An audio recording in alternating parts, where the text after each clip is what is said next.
xaqiiqda islaamka way ka qarinayaan way ii diidayaan inaan idin kala hadlo maxaa yeelay islaamku ma ahan sida diinta masiixiyadda oo kale ma jiro isbarbardhig islaamka waa diin sharci ah waa diin xaq ah ku dhawaaq in diin xaq ay tahay way kugu raacayaan dadka laga bilaabo kan yar ilaa kan weyn meel walba aad ku nooshahay sidee ayaad musqusha u aadaa sidaan sameynaa markaan aadayno musqusha sidaan u soo gabagabaynaa heshiiska sidaan u dukanaa laakiin masiixiyada suurtagal ma aha in la fahmo kani ayaa ah sharciga islaamka masiixiga marka uu dukanayo waxa uu jiifaa sariirtiisa wuxuuna oranayaa ilaahayow guusha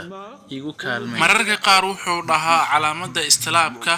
markuu jawiga qabow yahay asigoo ku qarinaya gacmihiisa qaladka waxaan ma sameeyo muslimka wuu kacayaa wuu qabaysanayaa muslimka saliga salaada ayuu qaadanayaa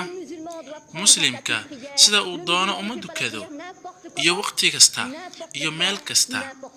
kana waa farqiga u dhaxeeya muslimka ma sameeyo waxa uu rabo iyo goorta uu doono bataatanba dhammaan dhaqamadiisa waxa ay ku jaango'an yihiin sharciga xeer kastana waa xeerka anshaxa